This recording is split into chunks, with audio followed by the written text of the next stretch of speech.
Assalamualaikum warahmatullahi wabarakatuh. So this morning I am presenting regarding diabetic ketoacidosis lah. Okay, first of all, diabetic ketoacidosis is among the most serious acute complication of type 2 diabetes mellitus, and it can be fatal. And then the overall mortality is 5% in the elderly has been reported. But the mortality usually due to underlying etiological precipitants such as sepsis, and also if patient have MI or cerebrovascular accidents, rather than the metabolic sequel of hyperglycemia and ketoacidosis itself. So we need to address the precipitating issue also, and also manage the DKA also lah. So this is the pathophysiology of the diabetic ketoacidosis lah. First, patient with pre-existing diabetes mellitus already in insulin deficiency state, and patient had some certain degree of insulin resistance. However, in the event of infection, myocardial infarction, and also cerebrovascular accident, the body is in stress condition. So in this condition, patient will produce cortisol or stress hormone. The body will produce stress hormone such as glucagon, catecholamine, cortisol, and also growth hormone. And this have counter-regulatory effect towards the insulin. And also sometimes patient maybe have also took some supplement with steroid. That contains steroid. So this will produce a condition which we call absolute insulin deficit lah. So in this condition, the body unable to do glycolysis to produce energy. Instead, the body will use lipolysis, proteolysis, and also glycogenolysis, and produce ketone bodies lah as energy molecules. However, ketone bodies is rapidly produced and accumulated in the blood lah. And because of the ketone bodies is acidic in nature, so the blood will become metabolic acidosis. And also because of accumulation of ketone, there will be ketonuria and also ketonemia. Okay, so when there is metabolic acidosis, it will disrupt the enteric nervous system. So there will be ileus of the intestines. So patient will be presented with GI symptom lah, such as abdominal pain, nausea, and also vomiting. So and at the same time, because of the metabolic acidosis, the body will try to compensate of the acidosis by trying to wash out the carbon dioxide through respiration. So this will cause Kussmaul respiration. Patient will be presented with Kussmaul respiration, whereby we see patient is tachypneic. However, there is nothing wrong with the lung of the patient. So we need to suspect patient might have metabolic acidosis, hence try to compensate with increased breathing effort. So, and at the same time, because of the ketonemia, patient can present it with ketone breath lah, fruity odor.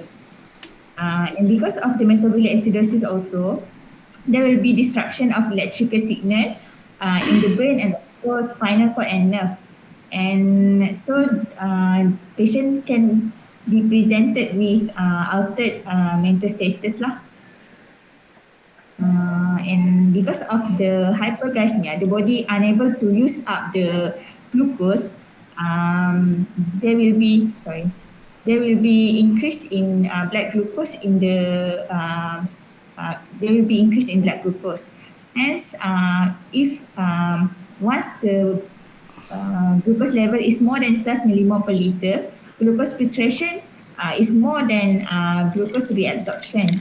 Hence, there will be glucosuria, which in this state there will be osmotic diuresis.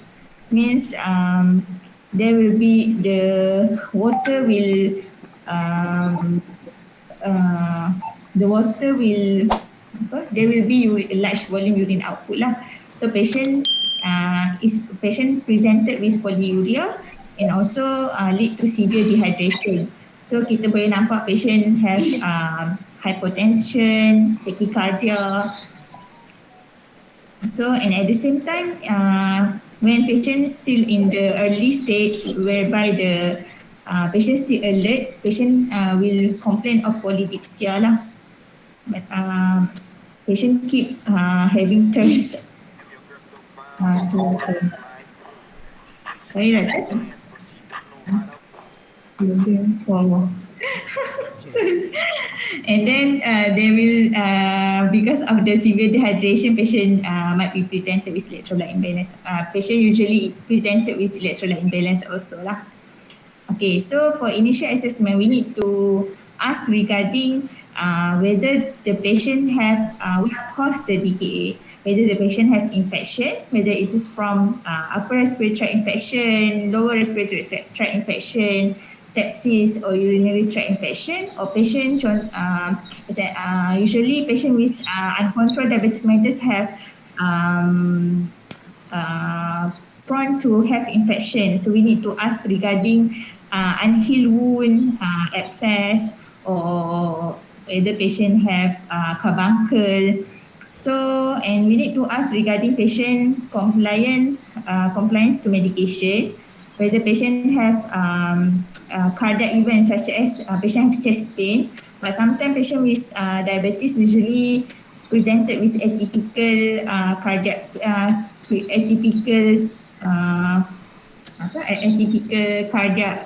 event lah.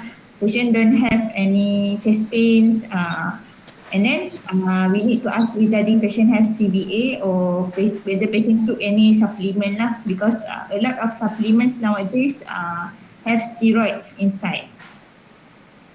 So this is as usual we do the physical examination, and then this is investigation that we usually doing in ED lah. And for the diagnostic criteria, for DKA to be established, there are 3 criteria that must be met. First is the ST more than 11 millimole per liter, the capillary plasma glucose, ketone, blood ketone more than 3 millimole per liter, or urine ketone is 2+, and pH of the blood is less than 7.3, and bicarb is less than 11 millimole per liter. So for severe DKA, we need to be alert because this is patient, we need to be very rigorously treating this patient lah. So in clinical parameter for severe DKA is when the patient presented with single bicarb less than 5 millimole per liter, plasma ketone more than 6, very acidosis less than 7.1, patient have hypokalemia, DCS reduced, oxygen, patient also desaturation, hypotensive, and also tachycardia lah. So, Firdaus, reverse balik satu lagi slide tadi, yang satu lagi. Okay, yang tadi yang diagnosis tu. Ni. Okay. Okay. Sometimes kita patient pH can be normalized, tapi dia compensated metabolic acidosis. Contoh high anion gap. So kena be careful lah kalau awak tengok bicarb dengan base excess tu nampak di range, tapi pH normalized, kira anion gap. Macam awak punya next slide, high anion gap kan. High anion gap, one of the differential diagnosis adalah DKA ataupun lactic acidosis. So jangan nampak pH tu normal dia kata oh ni anak dia DKA. Kena tengok ada, kena kira anion gap dia. Dia especially in patient yang ada associated vomiting kan, dia ada concurrent metabolic alkalosis. So dia sebab yes, in most situation patient akan ada just pure metabolic acidosis, tapi if the patient DKA which is can be commonly macam vomit kan, vomit 3 hari vomit can cause kan chloride to be lost, dan ada develop metabolic alkalosis. So dia ada concurrent metabolic alkalosis, the pH tu might not be 7 less than 7.3 lah, itu yang hati cakap. So at that time you need to calculate the anion gap. So and then if the anion gap is high, you must be be suspicious lah, takut ada DKA ongoing. Okay. So usually if like that, doktor, kita kena repeat. After that kita boleh, kalau macam high anion gap, kita boleh terus diagnose as DKA ke, lepas tu kita, sebab dia tak acidosis. Okay, the issue with diagnosing ni is one thing. You nak label patient as DKA or not DKA is one thing. Tapi kalau you label as DKA ke or not DKA ke, how does your management change? Doesn't change. Berubah tak? Patient still need hydration. Kita boleh argue lah kalau yang patient value dia tak follow benda ni kan, yang macam ada concurrent metabolic acidosis, so dia tak fulfill the DKA criteria. Kita boleh argue sampai pagi besok, is it this DKA ke tak DKA. Tapi treatment patient tu tak berubah. So maksud saya, janganlah hang up whether awak label DKA, medical cakap oh this is not DKA, you know, bergaduh lah sampai pagi esok pun. Tapi patient kat depan awak, patient still need fluid, patient need insulin, patient need close monitoring kan. So benda tu still kena buat. Argument whether DKA ke DKA, ikutlah awak rasa DKA, awak tulislah DKA. Tu je. But you must have your reasons lah. Janganlah bergaduh sebab bukan ni saya lebih senior, so bukan DKA. So tak boleh lah macam tu.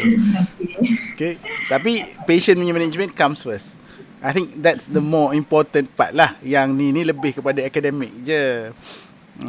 And apa maksudnya DKA secara kita kata basic lah. Tapi in terms of management tu penting. Cuma kita nak bagi tahu tak semua DKA akan present follow this criteria. Tu je maksud yang Dr. Ati yang saya cuba nak ceritakan tu. Okay, betul. Alright. So our aims of treatment for DKA is we need to make sure that rate of fall of ketones at least 0.5 millimole per liter per hour. But then I think dekat sini macam ketone strip tu quite expensive. So and then sometimes tak ada pun. So we don't practice here lah. And by cup rise of 3 millimole per liter per hour. So after 1 hour of fluid bolus, fluid resus tu kita boleh repeat the BBG lah. And plasma glucose fall of at least 3 millimole per liter per hour and maintain serum potassium within normal range. So precaution during treatment is to avoid overcorrection of hyperglycemia because it is said that overcorrection of hyperglycemia can cause fast drop in glucose level extracellularly. So the fluid shift will shift to intracellular space. So this will cause the brain cell to swell up and cause cerebral edema. So however, there are only 1% lah. 1% percentage of patient dapat cerebral edema tu. The symptom is patient will have headache, altered DCS, lethargy, seizure, bradycardia and also respiratory arrest. So we need to check DCS patient frequently lah. And within the first 12 to 24 hours of treatment, we need to avoid lowering glucose to less than 14 millimole per liter. So this is cerebral edema tu sebenarnya lagi common dalam pediatric age group. That's why kena be careful kalau you overcorrect dia punya hyperglycemia. Memang percentage dia kecil sebabnya commonly seen in pediatrics rather than the adult punya population. But jangan overcorrect juga, takut adult tu fall in 1% punya group. So kena be careful. That's why kena hourly monitoring kan kalau dalam DKA punya management. Okay. So the management of course we need to address the macam infection ish, macam contoh patient come with infection, we need to start the antibiotic everything. But then this is for DKA per se, this is the main resuscitation point lah. First fluid resus and then kita correct the electrolytes, precipitating factor, acidosis and also hyperglycemia. So for fluid resuscitation, if patient come with hypotensive SBP, systolic BP less than 90 millimeter mercury, so kita kena bagi 1 pint of normal saline over 10 to 15 minutes. After that kita reassess the patient. If BP still not pick up, kita repeat lagi sekali 1 pint normal saline over 10 to 15 minutes. If BP still not pick up, kita kena consider colloids lah. Example gelafandine. If SBP after kita bagi tu more than 90 mm mercury, kita boleh start 1 liter normal saline over 1 hour. So in second liter of fluid, kalau potassium is less than 5 millimole, kita boleh bagi suplemen lah, and kita nak aim potassium level is between 4 to 5 millimole per liter. So if patient come systolic BP more than 90, kita boleh start 1 liter over 1 hour normal saline, 1 liter normal saline over 1 hour, and then kita bagi together with the reassessment of the patient, kita boleh bagi 2, 4, 6 to 8 hours lah of normal saline with potassium supplement depend on the potassium punya level. So for the fluid resuscitation, we need to be careful in certain type of patient lah. Macam doktor cakap tadi, young people, pediatrics lah, elderly, pregnancy, and also existing heart or renal failure, because this patient prone to have overload lah.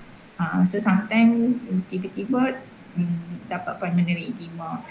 And then the rate of hydration should be guided by hemodynamic status, state of hydration, serum electrolyte level, and also urinary output. So for electrolyte correction, we need to aim serum potassium between 4 to 5 millimole per liter. So if there is no urine output, especially in end-stage renal failure patient, we need to withhold potassium replacement lah to avoid hyperkalemia. And for the phosphate replacement, actually there is no evidence to support routine phosphate replacement for DKA. But however, if patient less than 0.32 millimole per liter phosphate, and patient also have, kita nampak patient ada cardiac dysfunction and also respiratory dysfunction, kita boleh bagi phosphate replacement lah. So for insulin infusion, kita start fixed rate IV insulin infusion, which is 0.1 unit per kilo per hour. So in for example, if patient is 50 kilo, so kita boleh bagi 5 cc per hour lah. So how to mix the insulin infusion is kita ambil 50 units short rapid. So kita mix dengan 50 ml. 50 unit is 5 cc. So kita dapat 45 cc normal saline lah. Ini kita masukkan insulin pump tu. So if serum potassium is less than 3.5, kita kena correct dulu potassium dululah. And then if patient is already on subcut long-acting insulin, so kita boleh continue that. Tapi saya rasa macam maybe kita tak buat kat sini kot. And then so macam mana kita nak tahu kita punya DKA regime tu efficient lah. So kita aim kita adalah nak bagi glucose does not fall by at least 3 millimole per liter in the first 2 to 3 hours.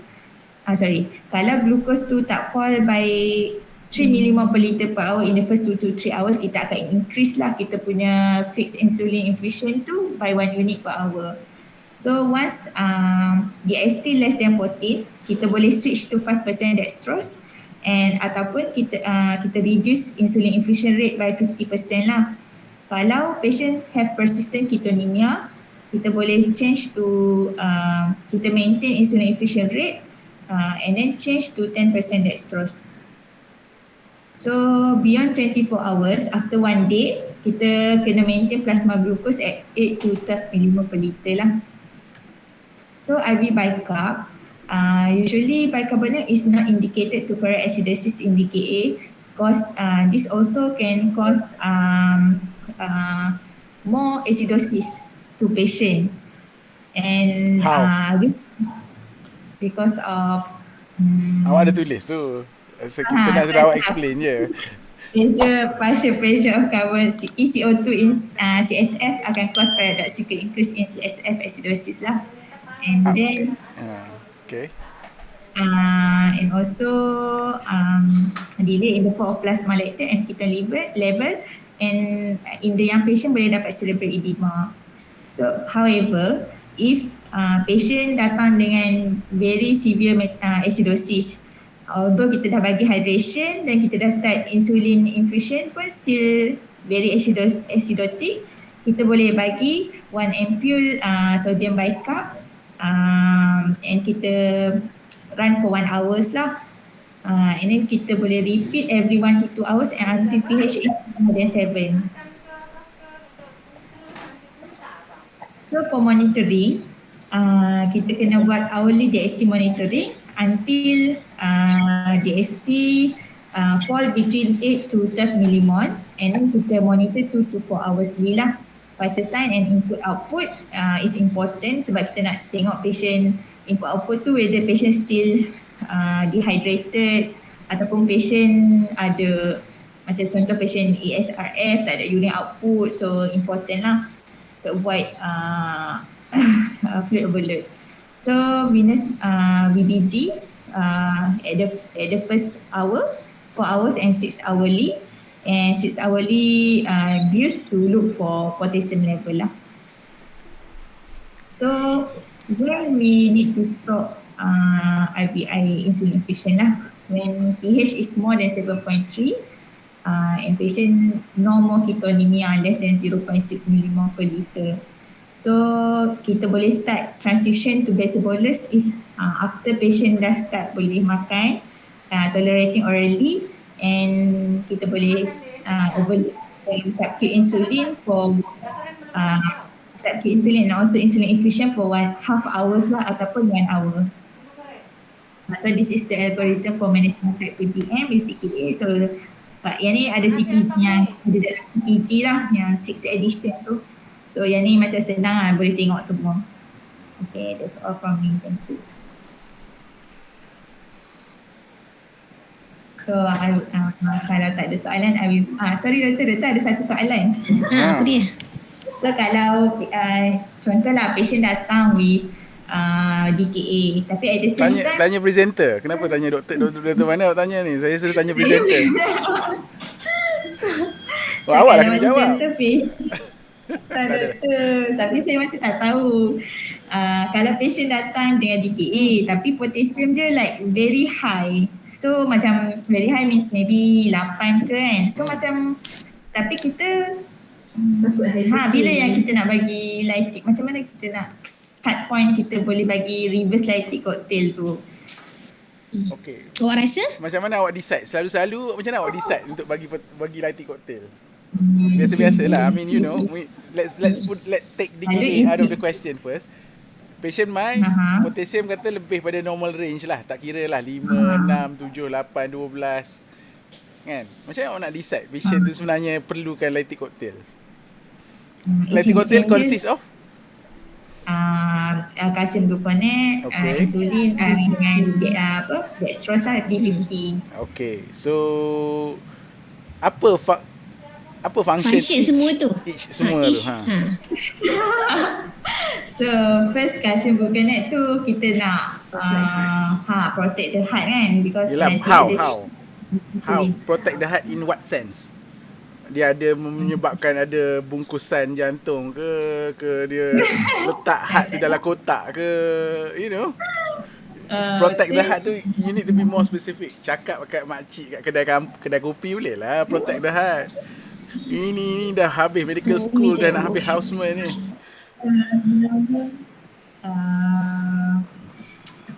What do you mean by protect the heart? Protect it from what?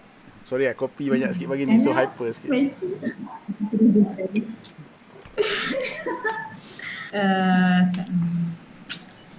Macam mana? Binti boleh tolong? Tolong senyum je lah. Kawan-kawan yang lain? Ni Abdullah ada. Abdullah, Marzuki, Jaya, Cut Kartika, Muhammad Hakim. you know, Dia kalsium gluconate. Macam mana dia cardioprotective? Macam mana dia protect the heart? Kan kalsium tu function dia cardioprotective kan?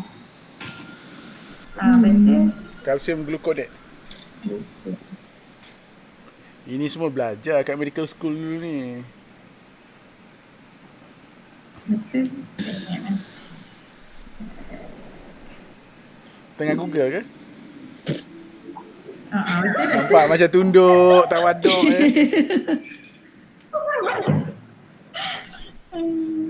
Doktor tak ingat lah doktor. Doktor Tati lah, tolong jawab. Okay. Dia suka nombor dia. Tak, sebab awak presentation habis cepat. So, peluang untuk kena goreng ni banyak Kat sini dia cakap dia increase ni threshold potential of the apa tu electric cardiac cell lah. So kalau kita restore potassium dalam normal gradient, dia secara simple dia kan awak punya jantung kita berdegup dengan is based on action potential apa semua, dan whatever action potential yang terhasil tu adalah disebabkan oleh perbezaan antara potasium intraselular, extraselular. So bila potasium masuk dia naik apa semua secara ringkas lah. So bila ada potasium banyak dekat luar, dia mengganggu benda tu. So what calcium gluconate does, it helps to stabilize the membrane supaya membrane tu tak tercepat teraktif. Dia tak adalah cepat terganggu lah. So dia stabilize. That's how it protects the heart. It makes the heart less prone to the difference between intracellular and extracellular potassium. To explanation simple dia lah. Nak explanation complicated, balik buka buku teks lah. Okay, so that's why we give calcium gluconate. It doesn't affect potassium punya level. Calcium gluconate doesn't affect potassium punya level. Agree? It doesn't affect potassium level. It doesn't lower potassium. You give it to protect the heart. You don't want it to be too excited. That's the term. Ni term dalam buku teks. Bila high potassium, your membrane tu akan dia in a hyper excitable punya state. Dia senang excited. Okay, macam macam saya minum kopi banyak-banyak, saya jadi senang excited nak tibai orang kan. So macam sebab tu kat rumah kan. So itulah. So you give calcium gluconate to stabilize the membrane so that it doesn't get excited too easily. Okay. So you bagi dextrose sebab sebab kita nak bagi insulin kejap lagi. So tak nak bagi hypoglycemia lah. Bukan. Insulin tak. Untuk shift yang kan, tapi yang insulin tu yang akan cause the potassium shift kan. Co-transport. Co-transport nak masukkan potassium ke dalam sel. Dia tumpang, potassium dia tumpang. Dan satu lagi, calcium gluconate ni, apa cocktail ni is designed to be given to somebody yang ada macam theoretically hyper K sahaja, assuming that everything else is normal. Maksudnya the surge in glucose itself, dia akan menyebabkan body ni response by giving by mengeluarkan insulin dengan banyak. Maksudnya dia sugar spike akan menyebabkan insulin spike juga. Dan that insulin spike tu will drive the potassium intracellularly jugalah. This is assuming that patient tu ada normal response to sugar lah. And in case patient tu tak ada, you still bagi insulin juga. So that's why the order of giving cocktail ni, kena bagi calcium gluconate dulu, kena bagi dan dextrose, then baru bagi insulin. Tapi sekarang nampak tak isu lactic cocktail ni dalam patient DKA? Nampak tak? Betul. Patient already hyperglycemia. So tak perlu bagi kan hyperglycemia. So tak perlu bagi dextrose. Lepas tu insulin? So kita insulin kita kena bagi sebab patient, kalau patient dah on insulin infusion? Oh, betul. No need lah kan. So terjawab tak Kalau soalan patient awak? already, so tak payahlah. So kalau nak bagi Better kalsium gluconate je lah. Tak perlu bagi the whole cocktail. Bagi potasium, bagi potasium. Jangan bagi potasium. Bagi kalsium gluconate. So terjawab kan soalan. And patient needs to be on cardiac monitor lah. If you want to bring down the potassium quicker, the other thing that you can give bagi salbutamol, bukan infusion, nebulizer. Okay, since awak mention pasal potassium dalam DKA, saya nak tanya lagi lah sikit. So, if patient hyper K dalam DKA, is it through hyperkalemia? Oh, dia boleh jadi relatif kan. Because of the hypo osmotic diuresis. Bukan. Dengar. Sila dengar. Is it true hyperkalemia? Hyperkalemia. Yalah, kenapa? Dia is it through hyperkalemia or Relatif kan? Apa? bukan relatif? Pseudo. Kenapa pseudo? Oh, sebab ni patient plasma volume sebab patient dehydrated, so That's some part of it, tapi no, not exactly lah. Dia kenapa awak bagi insulin? sebab kita nak because patient insulin deficiency. Insulin deficiency. So insulin. No, kenapa bagi insulin kalau patient hyper K bukan dalam konteks DKA? Kenapa awak bagi insulin? Sebab kita nak shift potassium tu intracellularly. So kalau patient tak ada insulin, macam in the case of DKA, so dia tak boleh hilang potassium okay, tu. so potassium tak boleh masuk intracellularly. Lepas tu dia acidosis pula. Okay, acidosis. Kan sebab DKA acidosis kan. So you got two situation here. Patient tak ada insulin, so potassium tak boleh nak masuk intracellularly. Then you also acidotic. So what happen when you're acidotic? What happen when So you kena faham benda ni. This thing that happen in DKA. Bukan nak suruh explain level pathophysiology ke apa tak. You need to understand what happens. So that then you faham why things happen in DKA. So one, tak ada insulin. So potassium extracellular tak boleh masuk intracellular. Okay. Menyumbanglah kepada high serum potassium kan. Two, patient acidotic. How does acidosis affect potassium level? acidosis? Okay. Sebab EGFR tu potassium. Tapi yang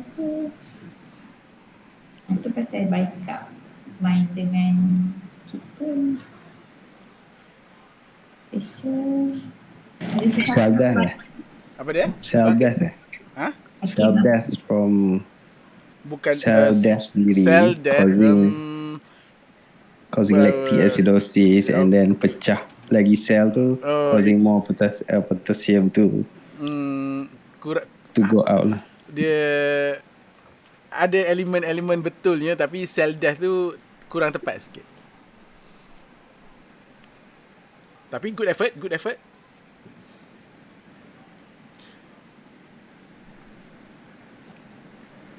Okay, kalaulah kita acidosis in general lah, for some reason lah, awak minum H plus ion lebih sikit, how does your cell respond to it?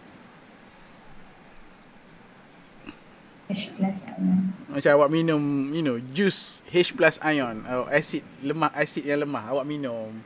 So diabsorb, tak matilah, assuming awak tak matilah. So your body absorb all the, now your body have a surplus of H plus ions. So how does your body deals with it? Renal nak excrete. Okay, renal excrete lagi. Immediately sort of in the acute state. Macam mana? Sebelum sempat kencing. Bicap dia bind dengan H plus tu. Okay, bicap lagi. Alkalosis Makin confused kan. Basically dalam sel tu dia ada H+ dengan potassium exchanger. So bila awak ada banyak H+ kat luar, so one way of our body nak mengurangkan H+ kat luar ni is by taking it up intracellularly. Tapi dia tak boleh nak ambil H+ sahaja. Dia ambil H+, dia exchange dengan potassium.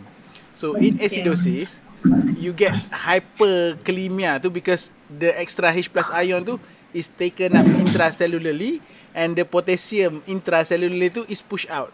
So dah lah awak ada potassium yang sedia ada yang tak boleh masuk sebab tak ada insulin. Dan potassium yang ada dekat dalam sel pun ditolak keluar sebab excess of H+ ion. That's why in DKA, patient ni nampak macam hyper K.